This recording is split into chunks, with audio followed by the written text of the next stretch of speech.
Nosotros nos podemos acercar a la pastilla, Sí, ya, por favor, a nuestras banquetas. Está con nosotros el maestro Raúl Barbosa. Gracias por venir, maestro. Qué lujo. Y no está solo, digamos, ¿no? No está solo. No. Hay un señor que toca bastante bien la guitarra, quiero decir, en la prueba del sonido. Desanima a cualquier aficionado a querer hacer algo parecido. Y también lo acompaña en el Roy Valenzuela y Nardo González. Ahí está. Bienvenidos. Bueno, Gracias. sabemos que lo tenemos, por suerte, en nuestro país porque está presentando, se está presentando con su cuarteto.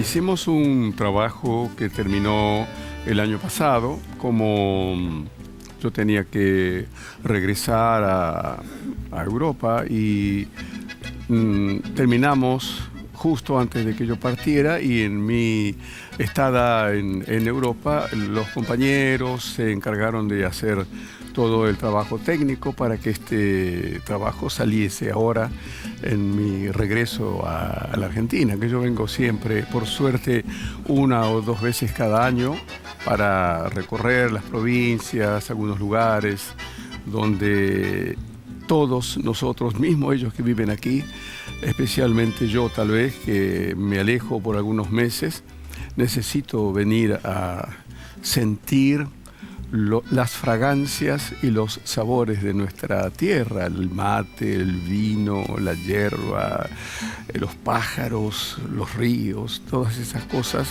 son necesarias a mi espíritu. Mucho de todo eso que usted describe recién lo escuchamos tantas veces en su acordeón. ¿Lo podemos escuchar un ratito antes de comenzar con una charla que ojalá resulte interesante?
Increíble. Juli, vos que sos música, explícame esto. Lo explico con mi piel de gallina y la verdad es muy enérgico, ¿no? Una tocada muy libre todos los tres. Es una necesidad más que una forma. lo que se hace, lo que es necesario, de repente después se transforma en algo cotidiano, ¿no? Nosotros trabajamos el tema hasta que queda en la memoria y luego es como si nos sentáramos a conversar y a hablar de algo. Tal vez a veces hablamos de las mismas cosas, pero no son las mismas palabras las que se utilizan, o son las mismas palabras con distintas formas de expresión. Y la música es igual. Entonces, cuando tocamos este tema, si tuviésemos que tocarlo de nuevo, habrían muchos cambios, pero es porque sale así, no es porque se haya estudiado para tocarlos de una manera determinada. Y maestro, usted nace, me contaba recién, circunstancialmente en Buenos Aires, padres correntinos, su papá de Curuzucuatiá, tengo entendido. Sí, claro. El acordeón respira río, digamos, es litoral. Uno, en cualquier lugar del mundo, y quiero ser respetuoso por los que por ahí están en otro lugar de la Argentina tocando este instrumento, pero cuando uno lo escucha, el sonido viene con la Mesopotamia, con nuestro litoral. Sí, es verdad, pero hay una cosa que también es importante, según lo que yo veo. Cada lugar de nuestro territorio, hablando nada más que de nuestro territorio, de la Argentina, usted se va a La Rioja y tienen otra acentuación las palabras, ¿no? Yo soy Barbosa, ¿no?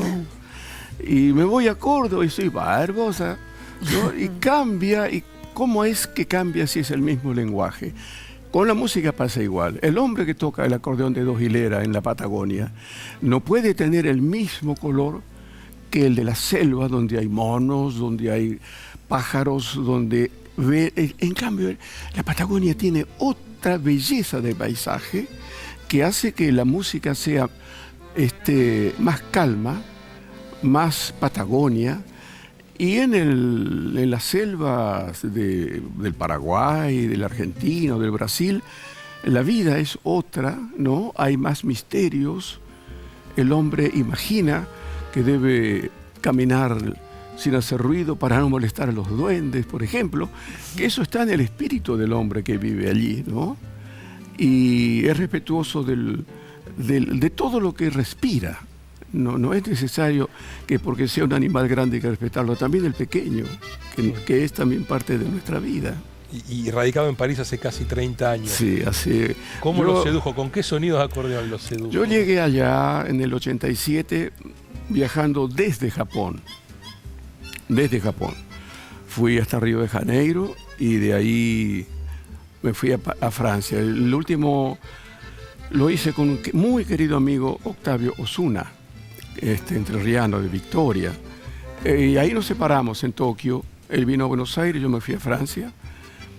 Pero fue una corajeada que lo hicimos a dúo, ¿no? Mi señora y yo.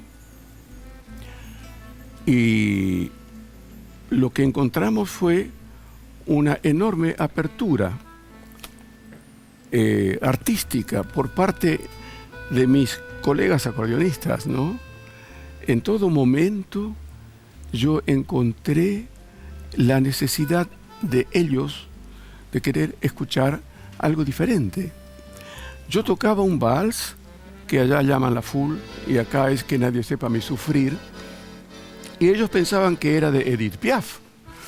Y entonces yo comencé a hacer a explicarles que no, que era un vals argentino, y que no era francés, y que la letra que cantaba Madame Edith Piaf no era la letra original, sino que fue ni siquiera una adaptación, tuvieron que hacer una letra nueva por Amor cuestión. de mis amores. Es así. Tiene otra letra porque no podían hacer una recomposición por una cuestión de acentos de las palabras, ¿no? Silábicos. Y me dice, ¿no querés grabar eso? Esa música, pero como vos la tocás, a tu manera. Y después me ofrecieron grabar un disco y yo invité a un gran guitarrista correntino que yo tenía su número de teléfono, lo llamé de París y era Rudy Flores. Y con él hicimos los primeros 2 discos porque en Francia ninguno sabía tocar chamamé, así que yo les enseñé un poco a cada uno y salió un disco muy lindo. El primer disco que hemos grabado fue nominado para el Charles Cros, que es una nominación como el mejor disco del año en determinados rubros, ¿no? Y yo no podía imaginar cómo era posible que una música desconocida, porque para ellos que yo fuese argentino, no tocara bandoneón, que no tocara tangos, que tenía cara de aborigen o rasgos, les era completamente raro. Pero qué hermoso es encontrar apertura, ¿no? No encontré nunca me sentí ceñido. Entonces, me ofrecieron quedarme todo el tiempo que yo quisiera, vivir ahí si yo quisiera, sin necesidad de nada en particular. Yo sigo siendo argentino y viajo, vivo allí, cumplo con mis obligaciones, como las cumplo aquí en Argentina, mis obligaciones de ciudadano argentino. Por ahí tienen el gusto de escucharlo más seguido. ¿Podemos escucharlo un poquito más? ¿Cómo si no? Es tan amable. Qué locura, ¿no? Lo que te permite tomarte la tarde. Decirle a Raúl Barbosa, ¿podemos escuchar un poquito más? Sí, cómo no. Dice. Se pone a tocar. Ahí va. Esta música tiene nombre guaraní, se llama Pindó Jobú. Pindó es la palmera, Pindó Jobú podría llamarse palmera azul, por ejemplo, traducida al castellano. Es un homenaje a la naturaleza, al árbol sobre todo.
Cuando repasábamos la carrera de Raúl Barbosa, encontrábamos que compartió escenario o estudio de grabación con todo tipo de artistas, desde Atahualpa Yupanqui, que tiene todo que ver con nosotros, hasta Peter Gabriel, que aparentemente no tendría mucho que ver con nosotros.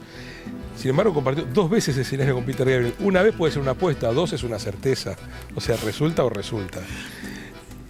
Peter Gabriel no habló directamente conmigo, sino que habló con el que era en aquel momento nuestro manager en París, y le preguntó si yo no querría participar del festival de música de jazz en Londres, en Inglaterra, y otro en Estados Unidos, en la ciudad de Seattle. Evidentemente yo dije que sí, pero también otra cosa, que en ningún momento me pidieron que hiciera yo un repertorio particular. Es un espectáculo de música y cada grupo tocaba la música de su país o la música que habitualmente toca, ¿no?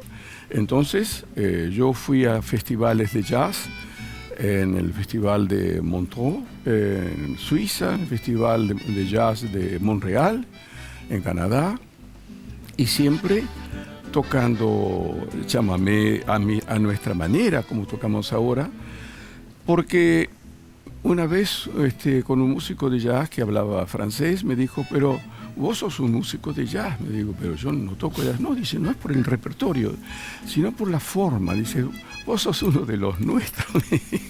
¿No querés venir a tocar a Montreal? Y como querer quiero, ¿no? Lo importante es saber si se puede. Pero bueno, yo tuve esa oportunidad y la gocé mucho. Maestro, yo le quería preguntar, ¿qué lo completa más? ¿Tocar arriba de un escenario, frente a la gente, componer, hacer música? Sí, ¿qué lo completa? ¿Lo hace más feliz? No sé, hacer música para alguna película. ¿Dónde se siente mejor? Yo puedo responderle, mejor dicho, con una generalidad. La música, para mí, en mi caso personal, es como respirar o como hablar, ¿no? La música es una manera de expresión, de expresarme. Y con los años, leyendo cosas de algunos pensadores que dejan escritos en algunas tarjetas que yo guardo y las tengo adentro del estuche de mi acordeón, que las guardo porque me hacen mucho bien leerlas de tanto en tanto. Como decía Nietzsche, si la música no hubiese existido, la vida sería un error. O Einstein, cuando dijo, no recuerdo bien exactamente, pero que era mucho más importante improvisar que tocar permanentemente lo mismo, porque la improvisación está en el aire, permanentemente en el aire, y lo otro no, está como en un claustro, ¿no? Yo prefiero la libertad para componer. Para tocar, ahora estamos componiendo también. No estamos simplemente que sería una tocando. Sola cosa. Una sola cosa sería todo. Eso es un todo. Es un todo. Y me quedo pensando, ¿tiene muchos acordeones? Mire, ¿tiene uno preferido? Llegó una época en que yo no tenía acordeones. Se me rompió porque el primer acordeón de este tipo fue construido por la familia Anconetani. Acá en Argentina, cuando yo tenía 13 años, mi papá fuimos juntos a la familia Anconetani. Y cuando cumplí 15 años, me entregaron este instrumento. No este instrumento, un instrumento como este. Pero en aquella época, yo tenía 15 años y hoy que tengo casi 80, no hay maestros de música que enseñen a tocar este instrumento. En cambio, en Francia o en Italia o en Suiza o en Rusia, Ucrania, hay maestros en todas las ciudades del país, de cada país, donde tanto las muchachas como los chicos pueden aprender no solamente a tocar música clásica, sino las músicas más populares de su país. Como pasa, por ejemplo, en el Brasil. Los músicos que estudian clásico también estudian la música popular de su país, ¿no? A nosotros nos faltaría algunos pasitos más para llegar a tener también esa misma libertad y entregarle a los jóvenes y a las jovencitas esa posibilidad de sentirse libres pudiendo leer una partitura sin estar atados a la partitura. Nosotros tenemos en nuestra mano Raúl Barbosa Cuarteto. Este es el disco que se va a estar presentando este viernes aquí en la ciudad de Buenos Aires, en el Teatro ND Ateneo. El domingo va a estar en Córdoba, en el Teatro Real, y el 9 de septiembre, o sea, el viernes de la semana que viene, en Victoria, Entre Ríos, en el Teatro Municipal. Los que anden por allí cerca, no pierdan la oportunidad de ver al maestro, que es un lujo que nos damos nosotros y que se produce cada vez que agarra el acordeón y toca, como ahora.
Muchas gracias, maestro. Muchas gracias a los tres. Muchas gracias. Muchas gracias y será un placer encontrarlos el viernes aquí en Buenos Aires o el domingo en Córdoba y algún rezagado el viernes que viene en Victoria Entre Ríos. Un placer haberlo tenido. El aplauso para Raúl Barbosa. Raulito el Mago. Y lo sigue siendo por duro.